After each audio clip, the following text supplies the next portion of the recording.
1% of dudes rapping, they ain't nice as me. 98% ain't live the same type of life as me. The judge gave me life and then they sent me where the life is be. That level 4 with depth and vice, the type of stuff they like to see.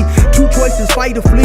I refuse to die a chump. I never been a mark, but damn, it's scary when that riot jump. I seen dudes cry, get punked, and some sexually brutalized. Knew a dude who lost his life and he was only doing 5 year-long racial fights when homie all you do is ride. Lonely days and nights up in a hole causing suicide. From the moment you arrive, you see the Mexican mafia, AB skinheads with big giant swastikas, pro-black philosophers, the BGF, the Kumi, and Muslims who will murk you from the nation to the Sunni. That MS was loony, quick to ride up on they rival. Even Christians went to church, hide knives up in a Bible. Political and tribal, the Crips and Damus, the Long Beach, the Hubs and the Dubs and the Grooves, the IE, the Bakersfield, the Dago Pyrus, the Hustlers quick to roll, the gangsters gon' say what's cracking YouTube.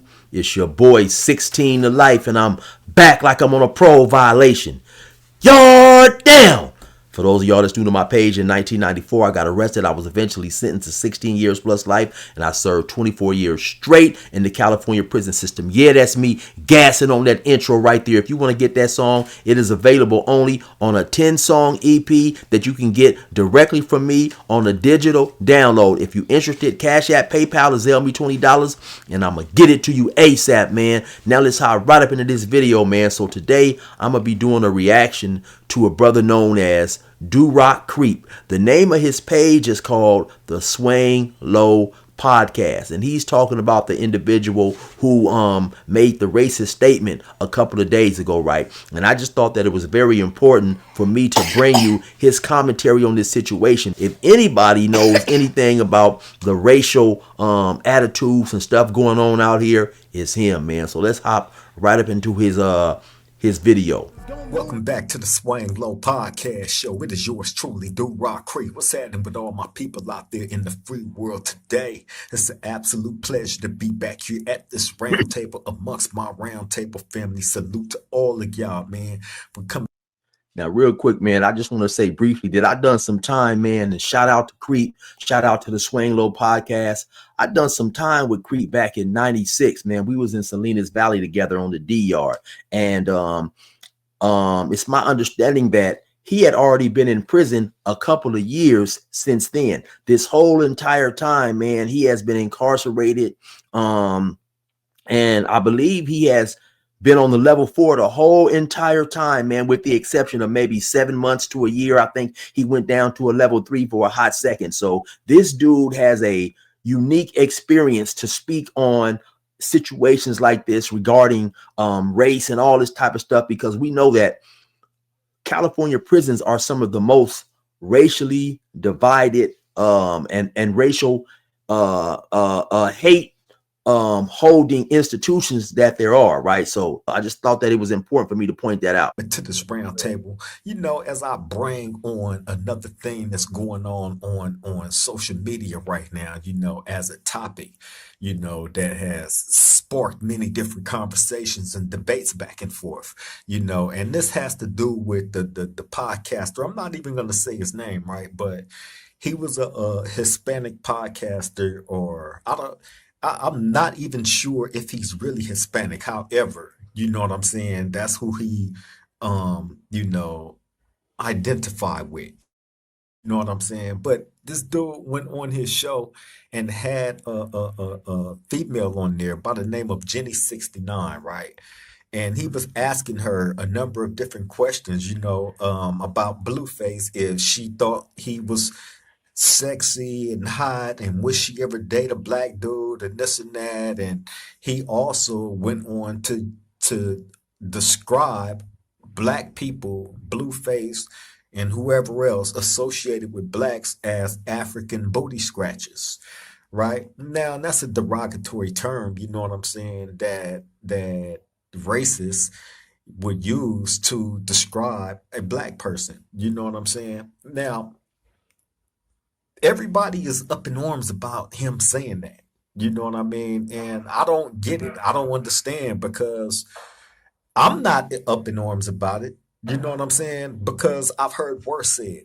You know what I mean? And people just brush it off off, and when somebody make an issue about certain things that's said about another race, it ain't even got to be a Hispanic saying something crazy about a black. You know what I mean? But it can be anybody. It can be a black saying something crazy about a Hispanic, or a black saying something crazy about a white, or vice versa. It can be anybody. You know what I'm saying? So I've heard worse said about my skin complexion, my race, or culture. You know what I'm saying? I've heard a whole lot worse said, man. And my thing is this here. And also, there's a lot more going on in the world other than an idiot podcaster jumping out there disrespecting a race. You know what I'm saying? Because, he is insecure in who he is as a man. You know what I'm saying? For you to go the lengths and see, he did this while questioning this woman. You know what I'm saying? On if she was into black dudes or not. Right? So that lets you know right there that he already has some type of insecurities about himself when he compare himself to a black man. For him, God damn it, creep, cuz I'm telling you, man, you fist to make me start cripping again on some real shit. Hey, listen, man, do not let those powerful words go over your head, man. Creep said that this dude must be insecure as a man. Anytime you worried about who's fucking somebody that you don't even have a connection to, that is some weak ass shit, homie. So this nigga, excuse me. This brother Creep, man, like I'm saying, he just gets me passionate, right, for many, many reasons. This dude is speaking some of the realest shit ever spoke on this situation right here, man. That dude Lucky is just an insecure dude, man. Anytime you concerned with who's fucking someone else you don't even have a connection to, you don't even, I don't even know if he's met her, but if you're not in a relationship with her and you guys are not in each other's lives, what difference do it make who's fucking who? So to be concerned with somebody piping down somebody else just because that person may be a different color, gotta be insecure. Spit that shit, Creep. to go to lengths to try to diss us. You know what I'm saying? By saying the African booty scratcher thing to this woman because she shows some type of interest in a black man. You know what I'm saying? In a sexual manner. You know what I mean? And that's what that dumb statement that he made was inspired by. Oh, soon as she showed interest in a black man, his thoughts instantly went to, oh, he's a threat. Black men are known for being, you know what I'm saying, extremely well endowed. And they get all the women, including ours. Why she gotta like him? Why she... Man, listen, not too long ago, maybe a day or two after this topic came out, a Mexican dude left in my comments. He said, man, I believe he said my girl is black, but maybe not. But he said his girl had dated a black person. And he said, man, every time I think about it, pretty much, I'm paraphrasing here, it hurts me to the soul to know that that dude had that big old African instrument in my girl's sexual cave. He can't stick over here with La Raza. And that's another thing. Why do anybody care about who people are into or not into? You know what I'm saying? Whatever your preference is, hey, I say go with it. Do your thing. Who cares? Because best believe what I'm into and what I have, I'm right where I'm supposed to be, who I'm supposed to be with, because that's what I'm into. You know what I'm saying? Shout out to Miss Golden, by the way. You know what I mean? But yeah, man, to each his own. Whatever you into, go with it. Who cares? Who cares if this girl... But again, the ones that cares, the insecure ones that is mad because that black man, is blessed, you know what I'm saying, by the gods, to have something that's desired by the opposite sex, no matter what color. You got them that's blessed like that, and then you have them like that idiot podcaster that said that derogatory racist statement about black people that have shortcomings, obviously. If you would go to length He said shortcomings. No pun intended. to say such a stupid thing. And no, I don't take that situation and place it on all Hispanics. You know what I'm saying? And nobody should do that. Nobody. Now that's a very, very, very important thing right there, right? Like I said earlier, here's a brother, man, who has been incarcerated at least 30 plus years, man. I'm sure he has experienced things that could have made him bitter, could have made him angry, could have made him racial, could have made him a hateful person, man. But this dude is intelligent enough, regardless of all that he's been through. Because I heard him say, and I don't necessarily remember if it was Southerners that he was talking about or it was Northerners that he was talking about. But he said, I believe it was high desert. He was sitting on the yard, minding his business, and some Mexicans jumped up and rushed him with knives, man. So imagine this dude has been down 30 years. You know, he went to prison when prison was still prison. So he has been through a lot. He has seen a lot. He has participated in a lot. He's still on a level 4. He's still in the GP. He ain't never, marked out when S and Y. This dude has a real solid reputation, right? So he has been through a lot, but he has not let that experience, man, made him angry, made him hateful, and he is not going to let his experience dictate how he delivers his message. I mean, he's gonna stay unbiased, and that's something that I extremely respect about this brother. He's not gonna let the words of one idiot, man, cover a whole entire race, and I think that's what we fail to do. We fail to, leave the words with the individual who said it. And that's very important. Nobody should do that. Place it on that idiot. Because to those of y'all that are working to unify the two races, you know what I'm saying? Nothing like that should be a setback on either side. If that's what's really in your heart and what you really trying to do and accomplish, then nothing like that by one dumb idiot should set y'all back. You know what I'm saying? That person that says it, that showed their hand, that's what they own, that's the type of timing that they own, them the ones that should be ostracized. Them the ones that we should immediately tackle, jump all over, and make sure that they can't get into no events, that they can't be invited to nothing. They get no recognition. Their voice becomes smaller and smaller the less recognition that they get. You know what I'm saying? Point blank, period. Which means we can't keep shining. Like, that's why I'm not saying his name, although I'm saying the people that was around at that time that was involved's name. So y'all can get if in case you don't know who I'm talking about, it's easy. Just go on YouTube and type in racist podcaster, African booty snatcher, some crazy stuff like that, and I'm pretty sure it'll pop in exactly who I'm talking about and what I'm talking about. I just don't want to say the person's name. You know what I'm saying? Because that gives even more. I mean, you're going to eventually, if you do go look up that video where he actually say that, but it is what it is, man. I ain't got to say his name if I don't want to, period. You know what I mean? However, addressing that situation, I'm not mad about what the man said, because like I said, there has been things worse said than that, and people is not, you know what I'm saying? I look at it like this. Why is people so mad about him saying the African booty scratcher thing, but not mad at some of these other Hispanics that have jumped behind the camera and said blatantly that they are NK?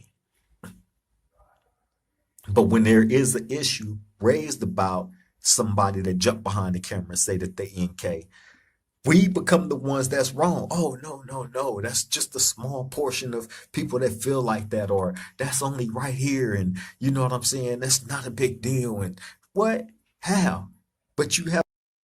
Man, once again, man, this is some of the most realest commentary ever even done on this topic, man. We'll get upset because the dude says African booty scratcher. And in my opinion, man, it was just a horrible attempt at a bad joke, right? But regardless, people still get upset because they want me to be angry and they want me to be upset and hold that same type of animosity that they have. But we have seen in recent times a dudes get on here, a dude and a couple of other dudes get on YouTube and say that they are NK, meaning that they are killer of black people, stripped simply because they are black and nothing else. And we don't get as upset about that, man. It's just like, to me, homie, we are picking and choosing the wrong battles. And that's why I just thought that it was extremely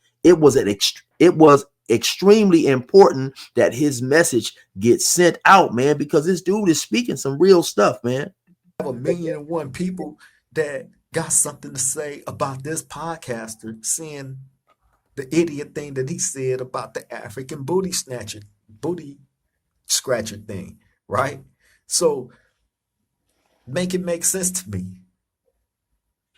You know what I'm saying? I'm just trying to, understand what the politics of these situations are that keep, as far as the racial tension thing going. Like, where do everybody stand on this stuff? Like, and what are you supposed to stand behind? We stand behind the people that say that they NK, or we turn a blind eye to it? Do we turn a blind eye to, somebody that openly tell you how they feel and think about you? Because I've seen a number of different situations and people, you know what I'm saying, jump out there and say something racist, and then a couple of months go by, and next thing you know, I see them huggy, and you know what I'm saying, all back in with black people, like that boxer. What was his Ryan name? Garcia. Andy Garcia, something like Ryan that. Garcia. You know what I'm saying? He jumped behind the camera and said some of the most racist stuff in the world. And then, that was months ago. And now I see him in videos, you know what I'm saying, with blacks. Buddy. Yeah, hey, the world is a forgiving place. It is. You know what I'm saying? But there's a lot more things going on in the world to be mad about, other than giving this idiot that says something stupid shine. That's all I'm saying. You know what I'm saying? Why y'all not up in arms and, these dudes shooting up kids' parties? There's no true shine on that situation. If y'all want to talk about something that matter, that we all need, to understand and prevent from ever happening again, it's stuff like that needs to be talked about. Shit me when a life is beat at level 4 with depth and Like, why are y'all so surprised when and prevent from ever happening again? It's stuff like that needs to be talked about. Now, I was trying to pause it right there. I'm not going to edit that out because I want to get this up as soon as possible. But what I like about the Swing Low podcast is me and Creep will often have similar views on certain situations. We don't agree about every single thing, but who does? But I really respect his opinion and his articulate delivery. Man, the brother just said we are more concerned with some words made by an idiot than the shooting up of a party that had kids in it. And I don't necessarily know the racial makeup or ethnicity of all those kids, but the culture was a black culture.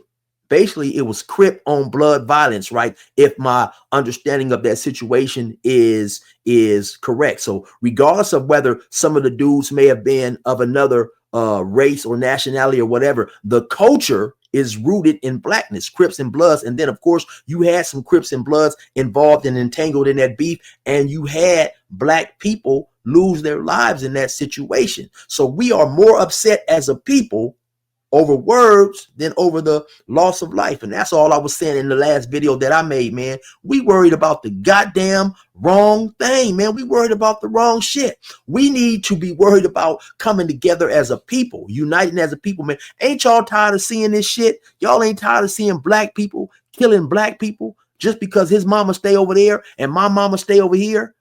We worried about the wrong shit, man. You know what I'm saying? But, and again, like, why are y'all so surprised when somebody of another race jump out there and say something crazy about blacks anyway, especially if they are associated with a gang of another race. Basically saying like a lot of the Southern Hispanics gang members are known for being racist.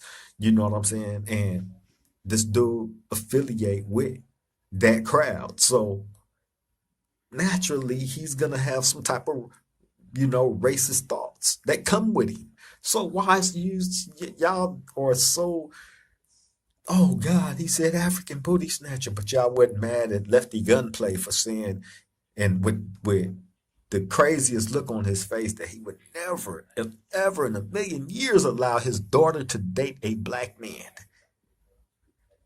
Where he come from, that is not accepted at all. Period. It's just not gonna happen. He said that, and he said that with the absolute craziest stern look on his face. Great point, homie. And this is no shot whatsoever at Kendrick Lamar. But after he made that statement, he was allowed to be on one of the biggest records ever by arguably one of the best rappers on the West Coast. And so, it's crazy. Like I said, once again, man, we are worried about the wrong motherfucking shit. Period. But he was speaking his truth. Can't be mad at a man that speaks his truth. I actually respect him a lot more when he said what he said. I didn't respect him after he said what he said, and then you backtrack, and because you felt like you was gonna get out the good graces of the black people because you're trying to get in with that crowd because you're trying to be a rapper. No, man, stand on what you said. Stand on it. You get a lot more respect like that. However, you know what I'm saying? Again, man, and I'm not surprised when I heard when Lefty Gunplay said that, because I come from exactly his mentality, his mind state, his way of living, his way of life, all that. I come from that same thing. I understand it. Not mad at it. I'm just shocked that y'all are so gullible to embrace somebody like that, a wolf in sheep clothing. Okay, he say what he said. Couple of months go by, he's back in the good graces of black people. You feel me? And I become the bad guy because I highlight out the bad things that he said. Nobody put guns to these men's head and made them say none of the racist things that they said. But I become the bad guy because I point those things out that he said, that I didn't put a gun to his head and make him say. He said it from his heart. That's how he felt from his spirit. You know what I'm saying? But I become the bad guy. You have blacks turn on me because, I guess they felt like he was going to be their one trick pony, into stardom and fame. Yeah, man. Hey, I understand the game though. That ain't something that I can cry and complain about because I understand when you have that one trick pony, you ride it till you can't ride it no more. It is what it is. You know what I'm saying? But at the same token, hey, I'm glad to know that people showed me who they was. You know what I'm saying? And just like y'all continue to show me who y'all are when certain situations arise, and the black men get painted. For instance, let me use this as an example, right? Not to bring anything up or nothing like that, but for instance, when BG Knockout said made the statement about the Southsiders having the green light to tell on the blacks, you know what I'm saying? Bam. I hear this. I'm like, man, I'm always in my head after I seen that interview that he did saying that, like, yeah, I always felt the same way.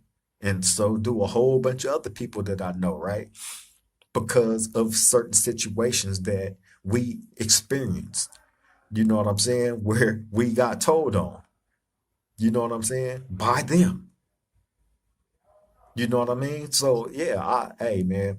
So if you experienced it, then you know. If you haven't, then you haven't. You know what I'm saying? I can't say either side is wrong. You can't you're not wrong if you ain't experienced it. You ain't experienced you ain't experienced it. But for those of us that have that feel without a reason of a doubt, you know what I'm saying, that's an unwritten thing that they utilize, then hey, we believe what we believe based off of what we've been through, personal experience, real life experience. Does that make me a racist? That make me a hater? No. You feel me? It just makes me look at that crowd differently and hesitantly, and hey, I keep my distance. You know what I'm saying? But yeah, man,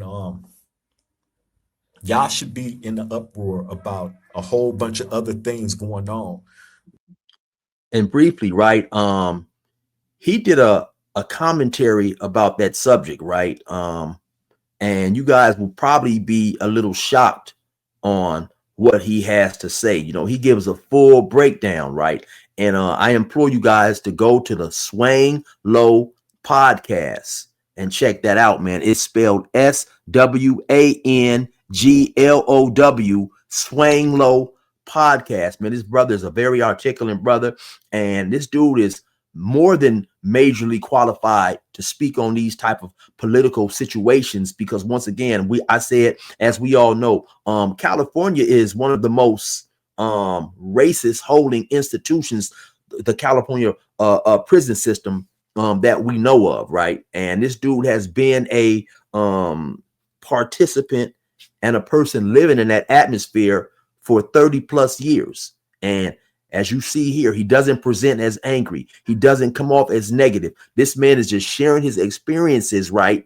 And he does not let what's going on around him dictate, you know, and cause his commentary to be angry and filled with hatred. Man, we have to respect this individual for his truth, man. He is just giving his truth. That's all he's doing Right now in the world, man. You know what I'm saying? Other than an idiot podcaster, because this does nothing but give him even more notoriety.